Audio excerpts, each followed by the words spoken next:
Hello, Mr. Buffett. Welcome to Israel. I'm pleased to be here. You finally saw what you paid $4 billion. That's right. That's right. I'm glad it's here. Is it any good? It's terrific. It's terrific. I knew it was good before I came, but there are companies that we have bought I've never seen, but Iskar is special. What was things that caught your attention today? Well, I don't know whether you've seen the operation there, but I've never seen a manufacturing company like it in the world. I mean, it's like almost like entering a hospital in terms of the care that is taken, the cleanliness. It's an extraordinary operation. I've been around to a lot of places in the United States that manufacture things, and I've never seen a plant like Iskar's. You know, just last month it was bombarded.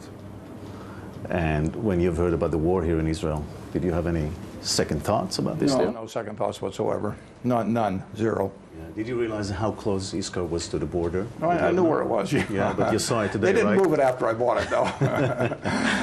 And did you see today, actually, how close it was? It's close. I mean, there's no question. I mean, this is a dangerous part of the world, but the whole world is dangerous. It will become less dangerous as people do well in this world, and Iskar is contributing to that. I know you met Mr. Noam Shalit today, yeah. Who works for Iskar.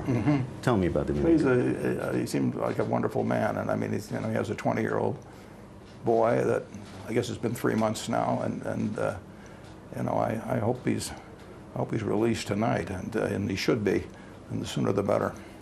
Let's talk about Israel, its security problems, and its prospects as a growing economy.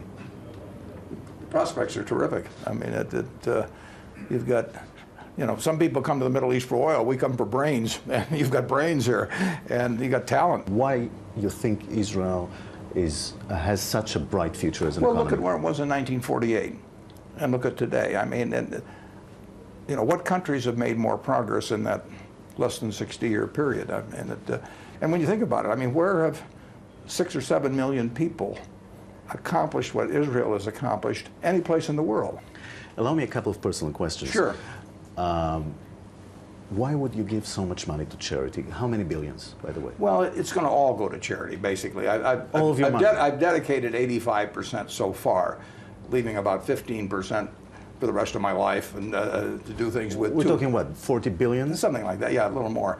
But it was always destined to go to charity. My wife and I decided that 50 years ago. I was going to have the fun of doing a lot of things that I enjoy doing, working with people I like to work with, but I can only eat 3 meals a day, and I can only sleep in one bed, and drive one car, and I have everything I want. But I had everything I wanted 30 or 40 years ago from a material standpoint. So what I've been working for over the years in terms of trying to make Berkshire more valuable, I've been working for the other shareholders too, but the part that belonged to me was always destined for charity. That's amazing. So you're the #1 investor in the world, and you don't care for money? I enjoy making it. I mean, when I make it, it shows what I'm doing is I've done reasonably well, and that's fun. But just having it doesn't mean anything. I mean, in the end, one way or another, you give it all back anyway. I mean, nobody's figured out a way to take it with them. So the real question is, how do you do it? In the Jewish tradition, families work for their children and would like to pass their wealth, if there's any, to the children.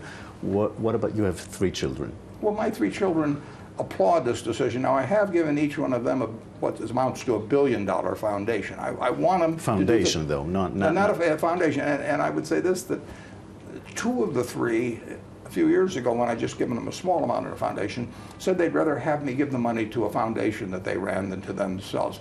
They have all the money they need. A friend of mine one time said you should give your children enough so they can do anything, but not enough so they can do nothing. And our family agrees with that. Okay. So Buffett, thank you very much. Thank you. Thank you.